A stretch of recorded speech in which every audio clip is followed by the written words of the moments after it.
All right, everybody. The Celtics had a couple of days off, but as we know, the NBA never sleeps. So there's plenty of news and nuggets for us to get into. So we're going to hit that all up coming up next year on Green with Envy. Let's lock in.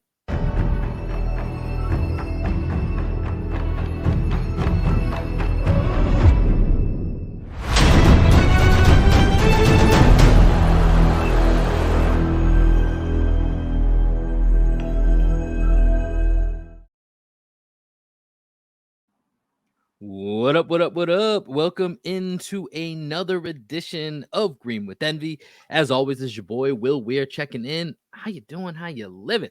Joining me today from across the pond is my podcast and cousin, the lead writer at Celtics blog, and of course, the leader of the Taylor gang. It's the one and only Adam Taylor. What's popping, Adam? Yo, what's popping, man? How's it going? How you doing? How you living?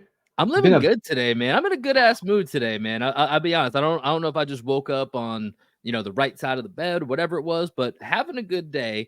And I think right now, I mentioned this at the top. Celtics have had 2 days off. It's been a rough stretch. 11 games, 18 days, and we've said this before. Sometimes when you're covering the team day to day like we are, I'm pumped to have 2 days off, right? Like it's just a little bit of a lighter workload, gives you a chance to catch up on a bunch of writing. And so just to have a moment to breathe has been pretty nice. Would you agree? it's been like a weekend. I forgot what weekends were like, man. You know what I'm saying?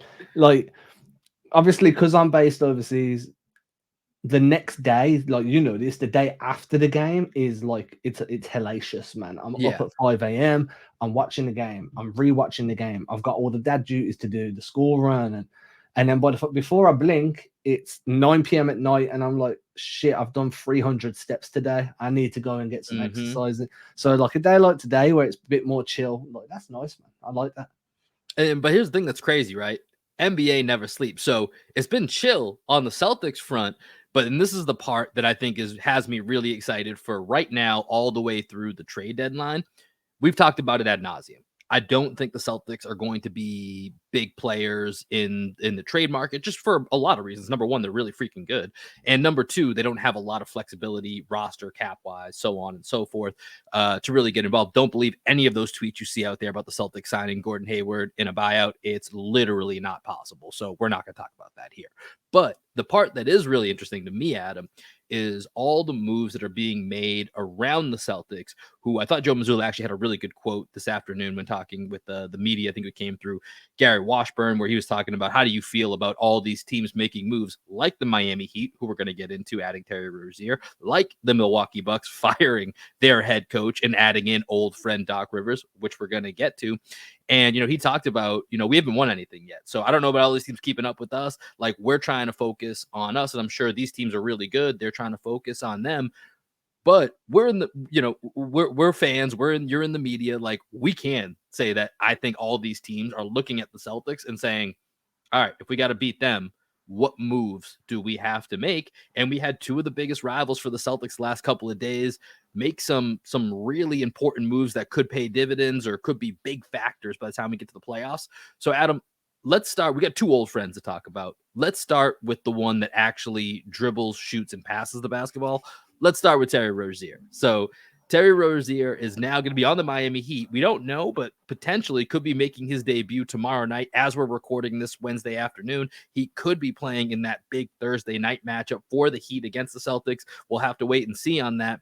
But Rozier from the Hornets to the Heat for Kyle Lowry's expiring contract. Expect him to be bought out, and a future first round pick that could be either lottery protected or unprotected, depending on what year it conveys. But let's just start here, man. We talked about me, you, and Greg on the 3-man weave. Rozier was going to be a guy that, whether it was going to be to the Heat, to the Sixers, whatever. And shout out to Greg. Greg called it out. He said that he thought the Heat was going to be a good fit. That's where Terry, a few days later, said he wanted to go. And now that's where Terry Rozier is. What's your thoughts on the fit for Terry Rozier with the Heat? Yeah, I mean, Miami needed somebody. They needed anybody to come in and give that offense a kick, right? I think Terry, when you look at what he does as an on-ball scorer, he's like this season. I've got the stats in front of me somewhere. He's scoring more off the pull-up three than he is off the catch and shoot three. He's capable of creating for himself, creating for others, can push the pace. I think that he was the type of guy with the kind of the attitude that he played was with, the way he approaches the game, having something to prove as well. You know, leaves Boston having had a couple of impressive playoff runs, goes to Charlotte, doesn't really help elevate them towards being a playoff team. Plays a solid role, you know, steps into a primary role sometimes when LaMelo and Gordon are out, sinks back to a secondary or tertiary role when they're back in, and his numbers stay pretty much consistent. He's hungry. I feel like there's a point to prove there, and that feels like a Miami type of approach. I think out of the two moves that we've seen between Doc and Terry, and we'll get into this, I'm more worried about the Terry edition than I am the Doc, I'm because with you. I understand the defensive drawbacks. What, Terry's 6'1", you can kind of attack him defensively. You can force mismatches and look to beat him off the dribble, look to bully him a little bit. But he's not one of these guards that's kind of gonna shirk away from that. He's gonna really embrace that challenge. Spo will do a really good job of looking at ways to kind of hide him or put him in positions to succeed defensively.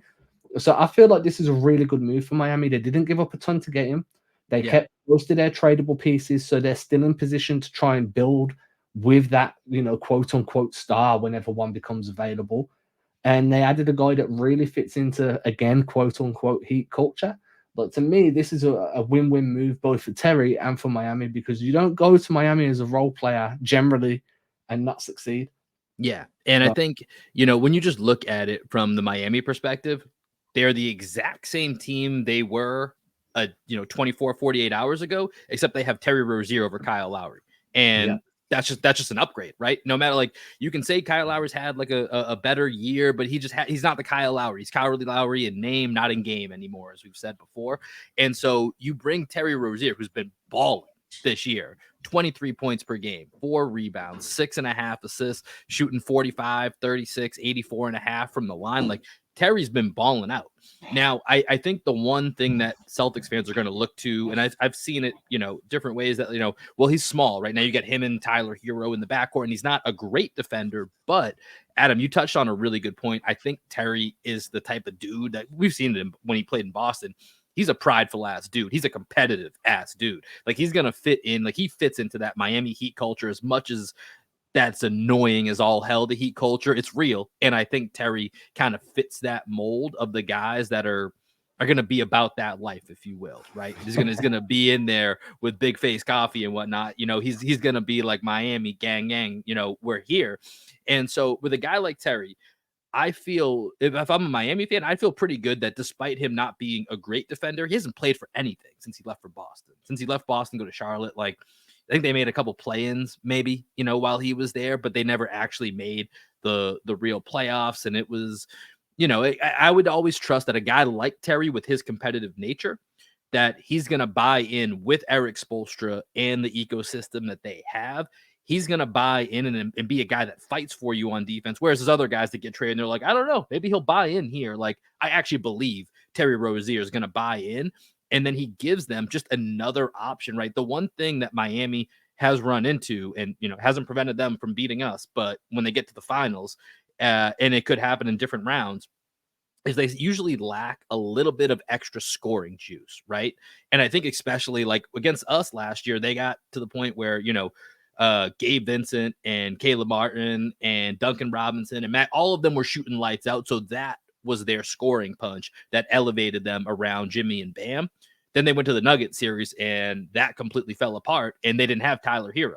So now when they have Tyler Hero back and you add Terry Rozier, you're not just relying on Jimmy to go nuclear, and you're going to have extra scoring opportunities with Terry. And then, as we've said, Spo's the X factor. Like, I agree that if you have Tyler and Terry out there, you can do a little bit of matchup hunting. But if anyone's going to find a way to work around that, it's going to be Spo, and it's going to be a guy that has 2 all-world NBA defenders and Jimmy Butler and Bam Adebayo to work with. well. It also adds the unpredictability factor, right? Like you can go to Terry in the last play of the game, you can go to Hero, you can go to Bam, you can go to Jimmy, Right. you can run actions And off Terry of isn't going these to be guys. scared, right? That's No, Miami that's the does point. not mess around with dudes that are scared.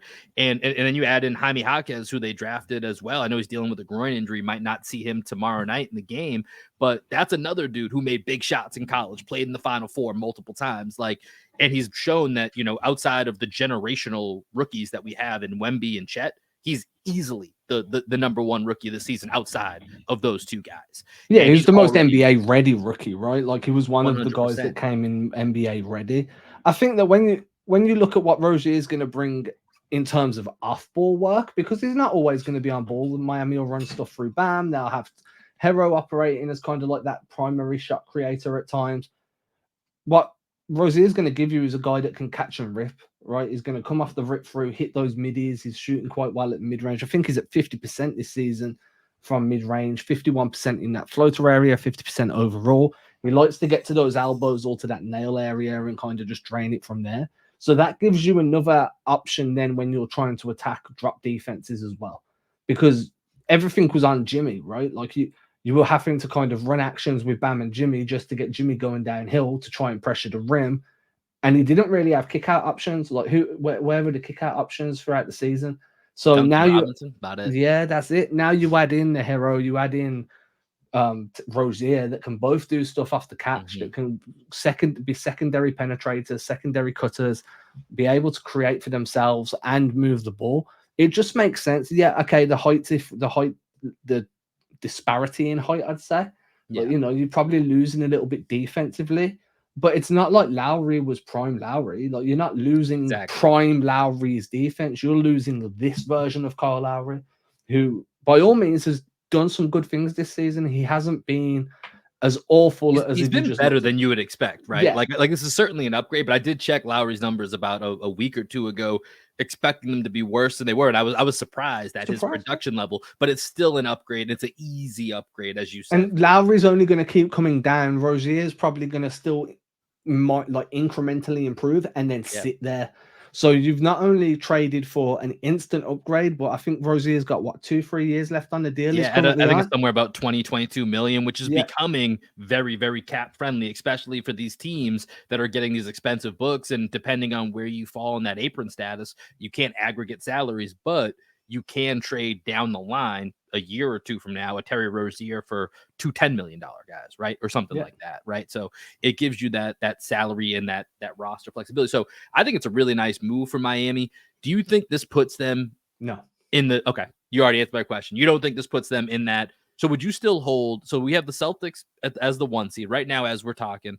I believe the Heat are in the 6 seed right now, and as we're talking, how would you rank the next 3 teams or so below the Celtics? Yeah, so I have the Sixers second. I think they've been too good. Embiid has been on too much of a tear that you cannot have them second. 70 points for Embiid the other night. Maxey as well. Like Maxey's really emerged out of like the shadow of James Harden. He's ready to be a star.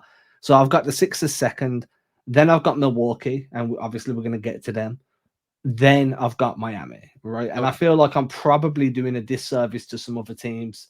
Maybe I think that's right. Miami's level yet? Are we looking? So that's the thing. Like, I know Greg's getting really high on the Knicks. I think the Knicks are good. Like, I think the Knicks are not going to be an easy task. I'll say that. You know, but I think the Knicks still have a second round ceiling. Well, I can't say that. As far as them facing us, it would be a second round ceiling. I don't see a scenario in which they have enough firepower to beat the Celtics, right? They can give the Celtics trouble. They can get a game or two, but I don't think they have it. But maybe, and they might have another move in them. So this, stands to be edited by the time we get to, February 8th. But I don't think they have quite enough firepower to beat a team like the Celtics. So they would be just below that. Kind of the same for the Cavs, although Donovan Mitchell's on a tear right now. And the Cavs, but the weird thing with the Cavs is like, put Mobley and put Darius Garland back in, they still don't have that figured out yet. So when they're whole, I still don't know what that looks like, and that's likely what they're going to be by the time they get to the playoffs. So they actually look better with a single big than running double big. They look more dynamic with one guy in the middle.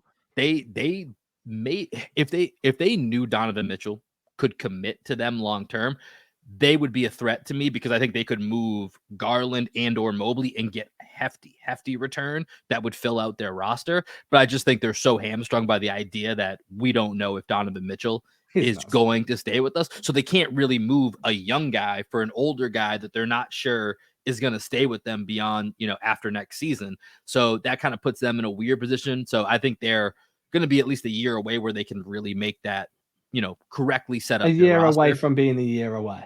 Basically, I mean, until they get some, until they know where they're at, they're just kind of stuck where they are. So I think the Cavs and Knicks are below. So I think you're right that it's Bucks, Sixers, Heat in whatever order that you have. And I think this brings us to our next set of news because I think for me, I'm with you. 76ers, despite the fact that we've handled our business time and time and time again against the Sixers, like I do think they're a different team. I do think they're really good this year, and I think they're another team. They have plenty of options to maybe make a move. I think if they get one more, if they they're a team, I don't think they're in the apron yet, where if a guy like Gordon Hayward, who I mentioned earlier, the Celtics cannot get, if he ends up in Philadelphia, I think that's a great move for Philadelphia, a scary move for the Celtics. But if you get a healthy Gordon Hayward in that mix as an option 3, 4, 5 on a buyout, like if they go get a guy like that, that's scary, and they have the opportunity. And then for me, it's kind of a coin flip between the Bucks and the Heat. The Heat is a respect factor in the fact that they just upgraded, they made a clear upgrade, to their back. A position of need. At a position of need, gave themselves some more scoring punch, which I think they needed. A guy that can go create, a guy that can play, as you laid out, versatility, I think that's right. Being able to catch and shoot and get his own shot. And then you have the Bucks, man. It's pretty rare you see a coach fired at 30-13 in his first year as a head coach, but here we are. And it's been a weird season for the Bucks where they've been in second place basically the entire season. They've got really great clutch stats, but outside of that, it's been really wonky. The defense has taken, a pretty big tumble, which you expected going from Dame to Drew. But it just kind of has felt like there's been this weird tension.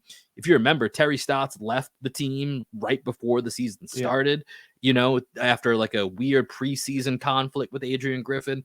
And now we're here. They're 30-13. Adrian Griffin is out. And Doc Rivers keeps finding his way to these well set up teams to win. And Doc Rivers back out of the booth, back in the NBA. What are your thoughts on Doc taking over for AG here midseason?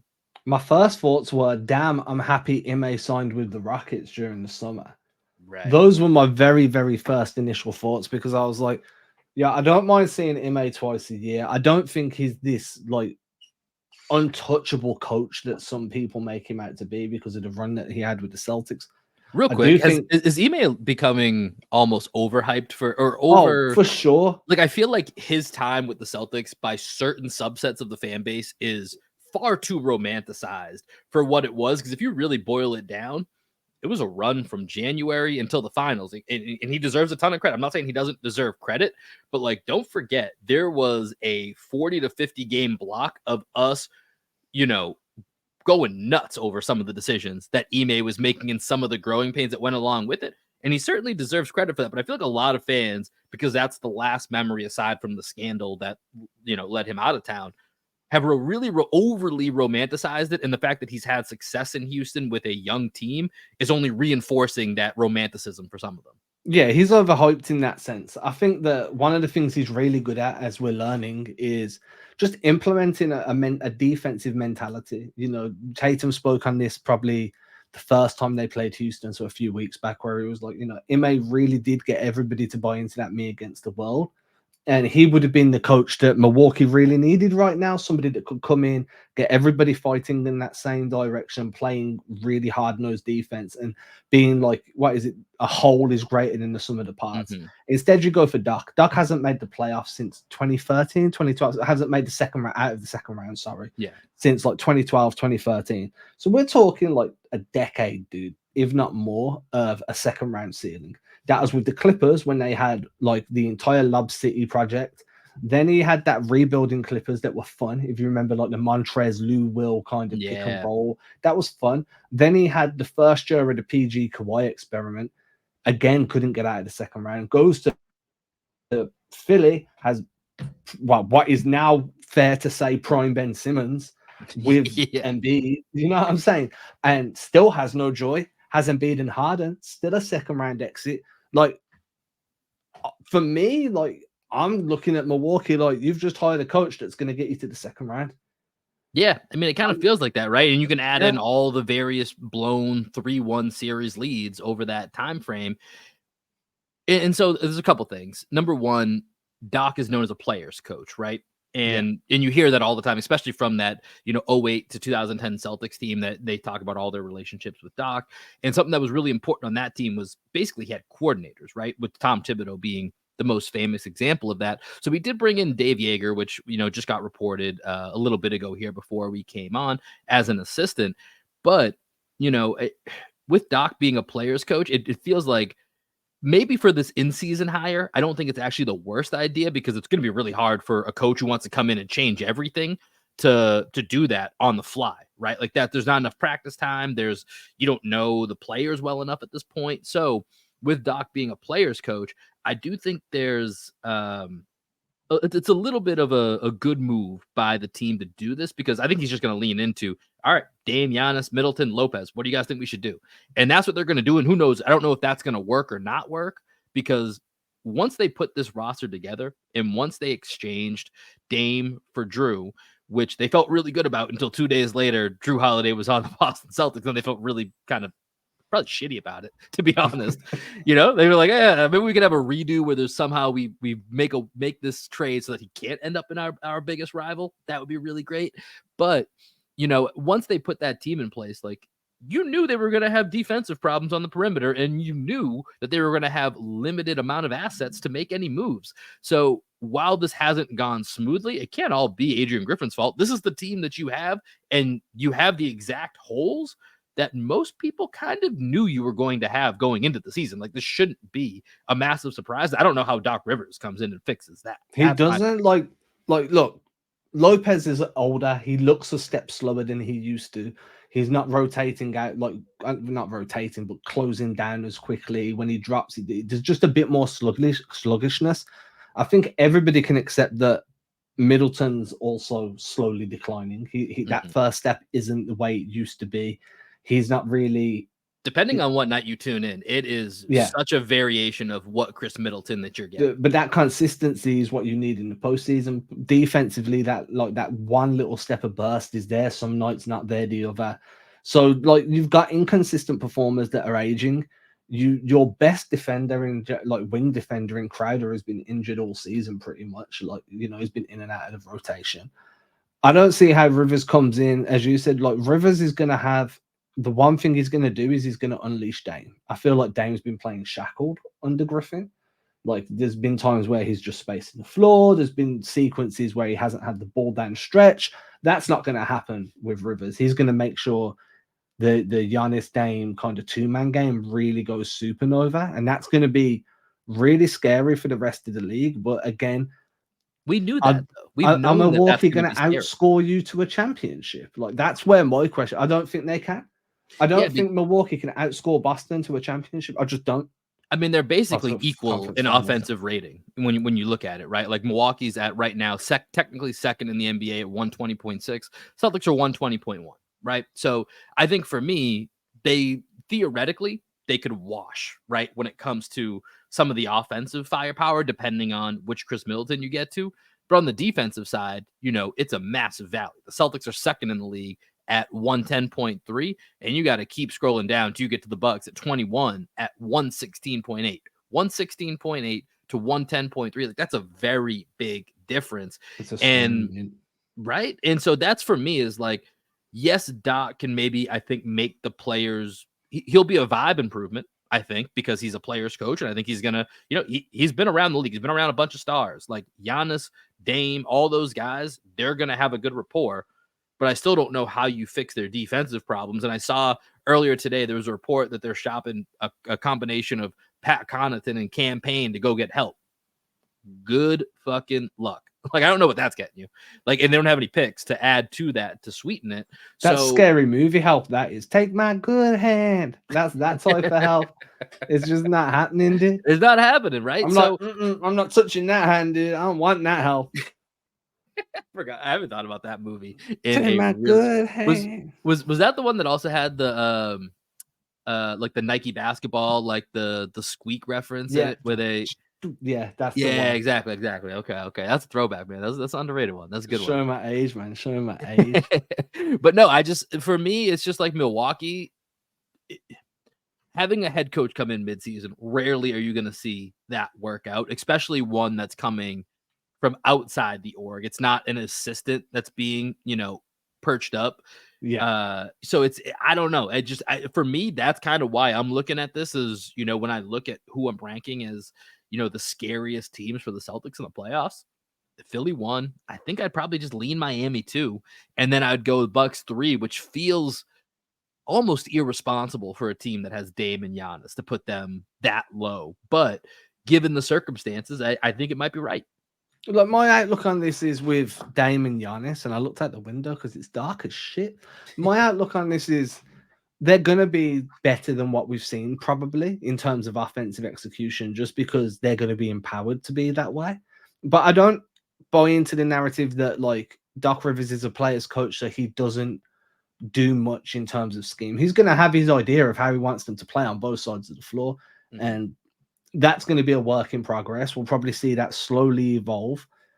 My biggest question is Rivers capable, and do Milwaukee have the pieces to make adjustments in a 7-game series that are going to prove valuable enough to win you a game or win you a series? Now, probably the answer is yes in round 1. Dame, Giannis, maybe you can make those adjustments in round 2, depending on who you're matching up with.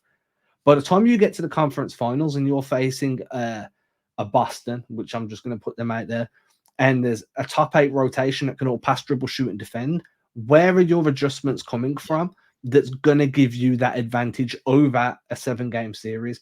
Because eventually teams are going to figure out how to limit that Giannis Dame pick and roll to a degree. Obviously, it's going to be a contain, not stop. But that's the biggest question for me. And I don't think this isn't a knock on Doc. I don't think there was many coaches out there that could have came in and gave you the blueprint to do that. I just don't think the pieces are there. Well, here's the thing. You said, we'll see slowly Doc's, scheme develop. I don't think there is time for slowly. Just go ISO. There's 43 games that have already been played. That means we have 39 left for the Bucks. Like, there's not going to be a lot. And that's it's a Premier League move. This is a soccer move. Fire the head coach / manager in the midway point of the season. Well, the wildest part, this is the first big year. name. I know, dude. But like, if you're talking like, that's why I said it's a Premier League move. 3 coaches right now. They still got money from Bud. They're still now paying AG, and now they've got Rivers. Seems like Doc came from a huge point of leverage. I haven't seen any details on what it is, but they're lucky this doesn't count against the salary cap because they're paying buku bucks right now. I said to my wife yesterday, I was like, man, if I got fired as an NBA head coach, because they pay you unless you take another job, right? Another getting fired as a head coach in any sport is the greatest fucking job you can have. It's amazing. Yeah. Set you up for life. Oh, we didn't have success. I'm going to go sit on a beach for the next 10 years and collect the paychecks that are so fat that I don't have to move. Like, just give me 6 weeks as a coach. Fire me after. I don't care what anybody thinks about me. I'm set. Get a 5-year deal. No, if you're Monty Williams right now in Detroit and they gave him 6-year deal, 7-year deal, something, whatever it was ridiculous, and at the time was the highest paid. Yeah, and I'm like, hey man, you want to fire me? Doors open. Come. We can have a conversation. I'm chilling, dude. I'm gonna go. I'm gonna fly to Italy, go to Lake Como, and just chill. You know what I'm saying? Yeah. So I mean, I'm sure Doc is getting paid well, but yeah, Bucks spending a lot of money on 3 different head coaches. Only one of them will be coaching there. But yeah, we'll be interested to see how that plays out.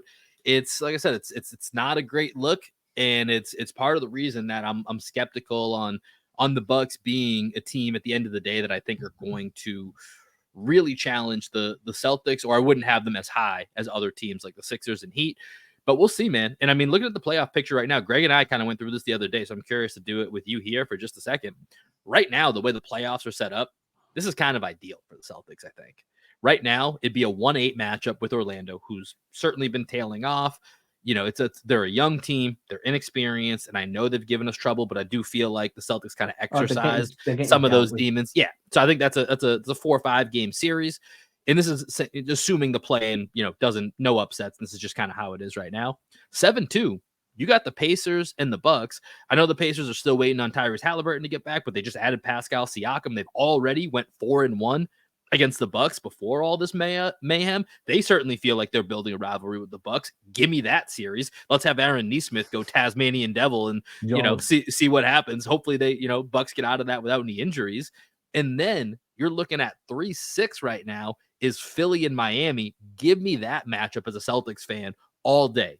Let them go beat the hell out of each other. Let Bam and Embiid and, Jimmy Butler feeling like Philly, flaked on him. Let him talk his shit. Have them go head to head for a week and a half over the first round. Yes, please. And then Cleveland, New York, that's going to be another battle. They'll beat each other up and the Celtics will take on whoever comes out of that. But then that guarantees you, I would assume the Bucks find a way to get by the Pacers, but then it would be Bucks against Sixers or Heat in round 2. Like, I need to freeze these standings and just keep them the way they are, because this is what I want to see when the Celtics head into the playoffs. I don't guarantee that Milwaukee beats Indiana.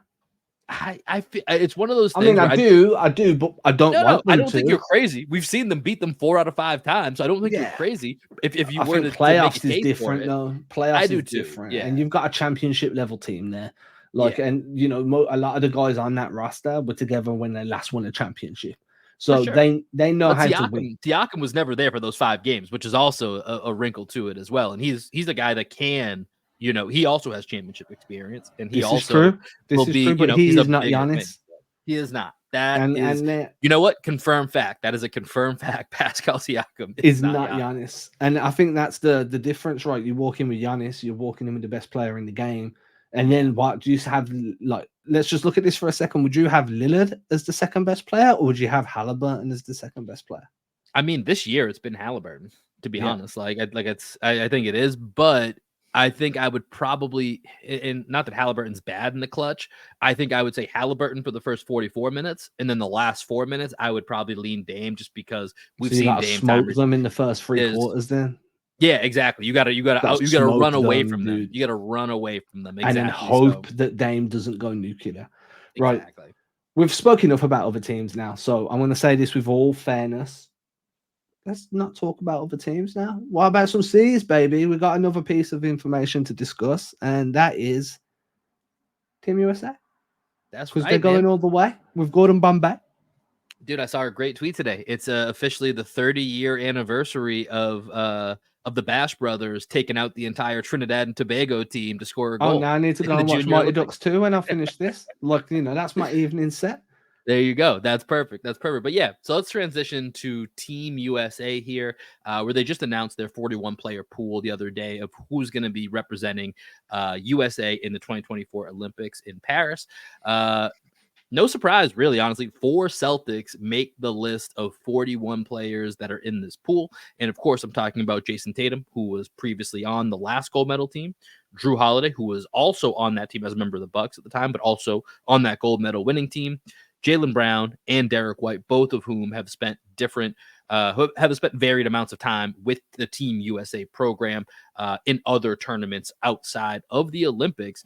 But pretty cool, Adam. Like, let's just start there. It's cool to see that you have a team where 4/5 of your starting lineup could be on Team USA, and the other member will probably be representing his country in Latvia as long as he's healthy. Kristaps will be playing in the Olympics. Oh, I don't know if Latvia is qualified, but if Latvia qualifies to play in the Olympics for Team Latvia. And so you got 4 guys from the Celtics that are all starters that could be on the all-star team. That's a pretty cool feat within itself. Yeah, I like it. I like any time that you can recognize the depth on the team, the talent on the team. Do I think all 4 guys make the 12-man roster? No, I don't. I think that, you got to think Team USA finished 4th in the FIBA World Cup. They want to go out and set the record straight. LeBron's like made himself available. Steph wants to play. Yeah, it's gonna be a dream team level kind of rotation. I think Tatum makes that cut. I'd like to think that Brown makes that cut after the way he's been playing, the improvements he's shown as like a featured scorer. To be honest, I'd like to think all four of them do. I think at least one doesn't. Most logically, I think two don't. I think only two members of the Celtics go. I'm with you. I think it's two max. And I think the way I kind of look at it, as you mentioned, the star power, there's a couple of guys on this list where if they want to play, they're playing. And that's LeBron. He's probably going to have that call. Steph's probably going to have that call. Durant's probably going to have that call. To be honest, I think Tatum is probably going to have that call as well, because I think Tatum, Booker, and Bam are three guys that might get the call to make themselves. And part of that is because they've been a part of Team USA. I think there is a connective tissue that they want to build and have guys that are on multiple teams. And last Olympics, there was a lot of talk of, yeah, KD's the guy, but like Tatum's right there. Like Tatum is kind of like 1A, 1B. And I think Booker is kind of in that category as well. But him and Holiday were coming right off the finals that last Olympics because it was different times because of COVID. So it was gas. So I think Devin Booker's in that category as well. So I think those 6 to 7 guys, and maybe you throw Kawhi Leonard in there as well, who hasn't really done much Team USA, but if he wants to play, he's probably in. And actually, I'm going to put Joel Embiid in this as well, because there was such a big, hoopla over his decision of where he was going to go, because he could have played for France, could have played for Team USA, I think could have played for the Congo as well, but I don't know if they're going to make the, actual 12-man Olympics. But I think with Embiid, if he wants to be there, he'll probably get given it. So you're already at probably about 6 to 8 guys who it's their choice. And then you just got to fill out that roster with anywhere from 4 to 6 people, depending on what they say. And that's where it gets to be a bit of a tighter squeeze. I would say I would actually feel better about the chances of that it's likely one of Derek White or Drew Holiday that make the actual Team USA, as kind of, they always like to have one guy that's really kind of known as a sharpshooter, and they usually like to have one guy that's kind of a connective tissue type player that is known for defense. I think there's a good chance that that's Derek White or Drew Holiday could be that guy on the roster. But we'll see. There's a lot of great names on here, but I actually think it's going to be toughest for Jalen to make it, although I think there's a very good case for it. But I think Anthony Edwards showed out in FIBA, so he's going to want to be on there. If they're thinking about developing younger guys, maybe they bring somebody like Scotty Barnes. I think from a role-playing perspective, Mikal Bridges was so great. He was also very great in FIBA, actually, despite the 4th place finish. He played great as well. But he fits really seamlessly into a 3-and-D role with a bunch of stars. So that might give a guy like Mikal Bridges an edge over Jalen, who's I think is the superior player. But from doesn't a role fit what you need. Yeah, exactly. So I think for Jalen, it's probably the toughest path. I think Tatum gets his choice. And then I think for Derek White and Drew Holiday, it's an either or. I certainly don't think both of those guys would end up on the team. No, I don't either. I think I'd like it to be that way. I like what you say there about, Jalen probably being the least likely, because, again, there's just so many elite wings. Mm-hmm. And if you've got LeBron, you've got Tatum, say Kawhi wants to be there. There's just so many options. Edwards, maybe Brown is that guy that misses. Maybe Tatum says he doesn't want to go and they elevate Brown, but I don't see that happening because Tatum always wants to play. Yeah. Yeah, I think I feel the same with Paul George. We haven't even mentioned him. He's in the mix potentially. So there's a lot to figure out. But why aren't you there? What's that? Why aren't you there? You hit 4 threes yesterday. Why are you not? Hey, man, that sharpshooting. I was feeling it last night. I mean, honestly, I'd love to be that role. If it's between me and Duncan Robinson, he's the sharpshooter on the list. Me and Duncan. Maybe we can go toe to toe. Yeah. First make it, take it. First to 10. First to 10 threes gets the Team USA duty, and all of a sudden everyone's like, "Who's this Will Weir dude?" Yeah, right? Who's this guy sliding up in the corner that's getting toasted on defense? But he's cooking, dude. He's got 7 threes. Dude, imagine me at fucking 5'8", trying to guard Victor Wembanyama. That'd be hilarious. Get caught in a switch, and I'm up to. You'd probably get a bunch of steals though, because he'd just bounce the ball and it'd just come off your head. Yeah. Do you know what I mean? It'd be accidental steals. They'd be accidental. Don't matter, man. It shows up in the stat sheet, baby. Yeah, I'm curious. 10 points, 9 steals.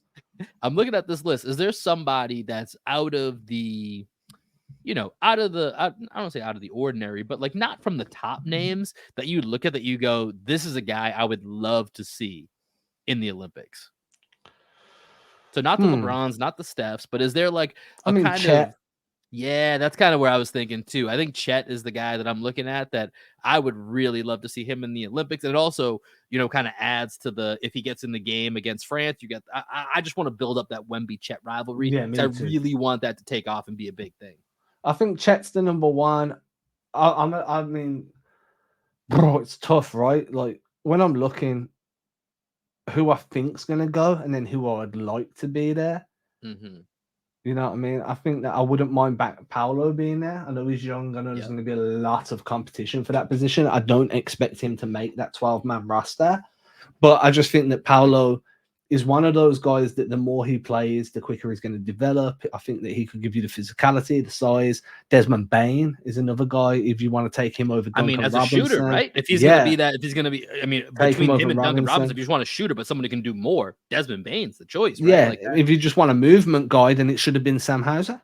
I'm just saying. Sam. Yeah, just saying. I saw some momentum today online. Sam Hauser 3-point contest. Give me that. I need to see my guy Shotgun Sam in the 3-point contest. Shotgun Sam. You're turning into Drew, man. Drew Carter.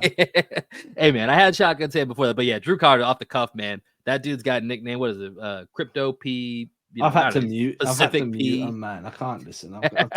I'd rather watch with some music playing in the background, man. Because I end up just focusing on this, like what they're talking about more than I'm rewinding all the time, and I'm just like, fuck this dude. Just turn the sound off.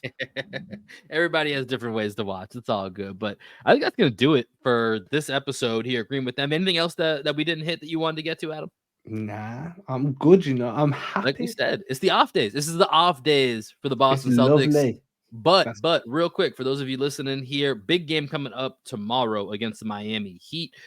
Greg and I will have you covered with a little post-game take, so make sure you're tuning into Twitter, and then that will go up on the YouTube page shortly after. And on the YouTube page, for those of you that have subscribed, we appreciate it. We also have a new membership feature available as well. So if you guys want to get a podcast like this to you early in your inbox, go ahead and join that membership. There's other benefits that come along with it, including some membership-only chats that we'll be doing, as well as Greg and Adam start to do more crunch time film breakdowns. That will involve some of the membership people as well as our Discord channel. So make sure if you guys want to be up to date with everything that we got going on, join the Discord, follow us on social media, and then make sure you're subscribed to the YouTube page at the very least, and then come join that membership. And we want to make sure that we are interacting with everybody as much as we can. But that's going to do it for this episode of Green with Envy. Back tomorrow after the Celtics and Heat. That's going to do it for your boy, Will Weir. Signing off for Adam Taylor. And right now, we're going to play you out with the third member of the Three-Man Weave and his band down here in Austin, Texas. This is Black Sheep Optimus. We'll see y'all later. Deuces.